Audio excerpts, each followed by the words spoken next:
Hi, welcome back. Make yourself comfortable. Let's take a few minutes to understand one particular country on the eve of World War I, Imperial Germany. I call it Schizophrenic Germany because it seems to have at least two different personalities. Why focus on Germany? If you were going to look at the empires whose insecurities and fears are at the root of what happened in 1914, you wouldn't just look at Germany. You'd be very interested in looking, for example, at Austria-Hungary, the Austro-Hungarian Empire, ruled by the Habsburg dynasty. You'd be very interested in looking at the Russian Empire. They play a key role too. So why Germany? It's because I think more than any other single country, Germany controlled the strategic initiative in this crisis. What do I mean by that term, strategic initiative?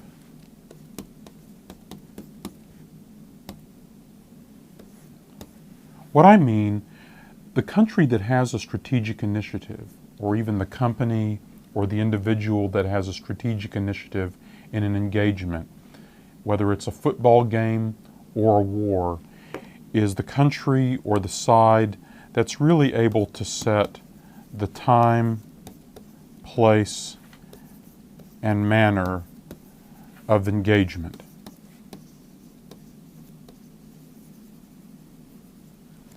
They control the setting in which this happens. And I think when you look closely at the crisis in 1914, the German Empire, more than any other single country, controlled the time, place, and manner of the decision to risk general war that year. These other empires certainly have a really important role, and if you want, give them a large share of the blame. But the German Empire's role, I think, is unique, as we'll see when we get into that in more detail. When you look at the German Empire on a map, it often just says Germany. That's misleading. When you dig into what is the German Empire, it's actually a deeply split government. Here's a map of the German Empire in these years. What you see is a really big kingdom. That's in blue. That kingdom in blue, that's the kingdom of Prussia. But you see a lot of other countries inside the German Empire. For instance, down here at the bottom, you see the kingdom of Bavaria. Or right here, that's the kingdom of Württemberg. Here's the Grand Duchy of Baden. Here's the kingdom of Saxony, with its capital in Dresden, and so on. In other words, Germany actually is the German Empire, and the German Empire consists of a number of different states, ruled by kings, princes, and dukes of their own. These different states have their own governments. They're responsible for providing many of their own social services, and they also create and command their own smaller armies, which are harmonized, standard uniforms, equipment, and so on, in the larger imperial army. So on the top, you have this guy, the Kaiser, a German word derived from the Latin Caesar. The Kaiser is the head of the German Empire, but as head of the German Empire, all he really controls is the army, the navy, foreign affairs. He doesn't really run many of the ordinary functions of government as the head of the German Empire. The Kaiser is also a king. He's the king of Prussia. So he wears two hats, king of Prussia and Kaiser of the Empire. As king of Prussia, he's the king of a very large state that has all these services, its own parliament, civil service, everything else. When he wears his hat as Kaiser of the Empire, he answers to a parliament, the imperial parliament, the Reichstag. The Reichstag basically doesn't have very many powers, except it does have a lot of control over the budget, over how much money the emperor gets for the army and the navy in his imperial role. So in addition to the Kaiser really wearing two hats as the king of one state in the empire, but who's answerable to some degree to this imperial parliament, you've also got politics in Germany that are deeply divided, as in so many of these modern nation states. In Germany, the Kaiser is the representative of an old nobility. He and his large landowning and titled friends are a tiny minority of the German population and feel alienated by a lot of modern culture and some of the modern political parties. And then in turn, the parties are divided up among the lines we've talked about before. The national tradition, they're a very small faction. It's national conservatives, liberals, democratic socialists. And there are some revolutionary socialists, but they don't take part in politics. Here's the Kaiser in 1914. His name is Wilhelm II. He's not really the guy you want by your side in a crunch. He's an intelligent man, a grandson of Queen Victoria of England, but always resented his English mother. He was born with a kind of defect because of the circumstances of his birth that withered one of his arms and always made him a little extra anxious to prove his masculinity and athletic or hunting skill. Who's really running the government of the empire? The day-to-day running of the imperial government was entrusted to this man, Theobald von Bethmann-Hollweg. Bethmann-Hollweg, though, is not like a prime minister or a chancellor would be today. You'd think of a prime minister as the politician whose party has the most votes in the imperial parliament. No. Bethmann-Hollweg, he's just a Prussian career civil servant. He's appointed to his job as the chancellor by the Kaiser. He's not a politician and he has no political base in the imperial parliament. He serves at the whim of his crowned master. In foreign affairs, Germany is beginning to feel a bit encircled. Here they are in the center of Europe. Here's large Russia over here.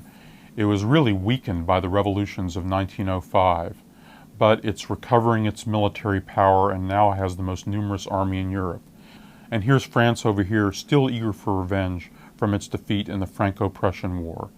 The Germans feel hemmed in their search for colonies, and so here are the Germans.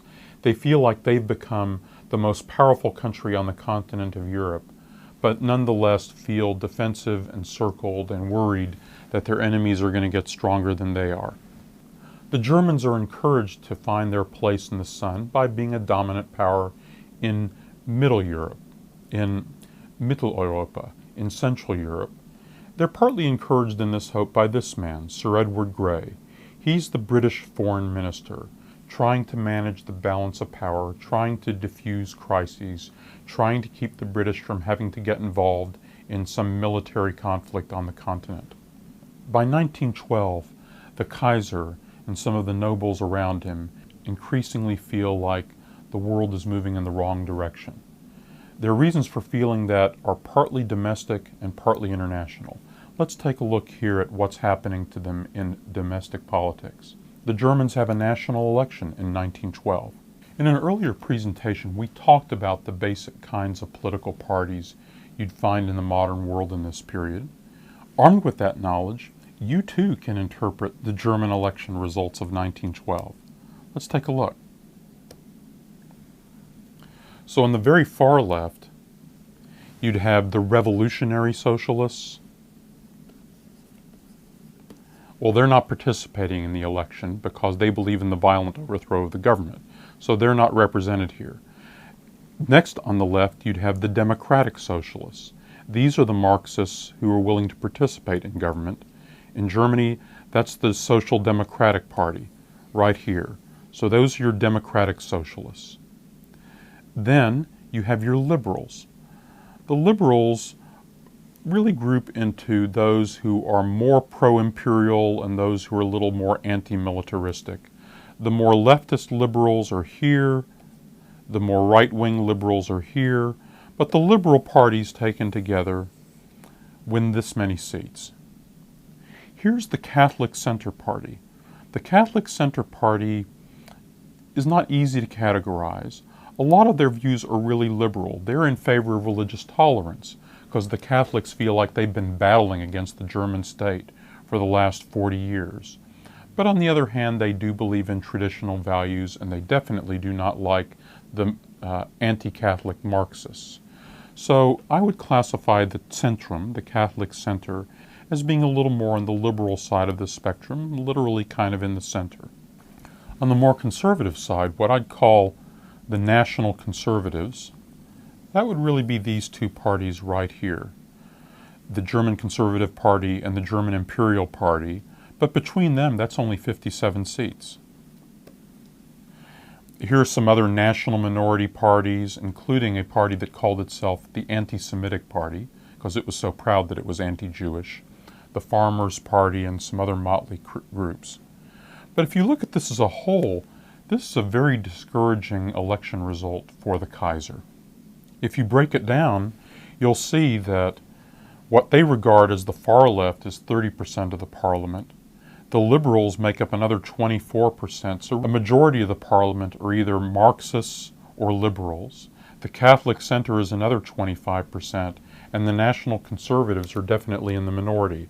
So you have one Germany, the Germany of the liberals, the Germany of the universities, the Germany of the businessmen, and the working class, represented by a Marxist political party, is the largest political party in the German parliament.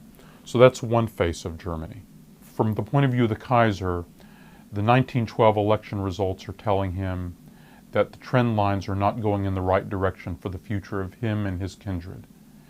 Now let's talk about the international side of what's happening in 1912. But to do that, we have to spend a little bit of time on understanding the Balkans. And that's worth a presentation in itself. See you next time.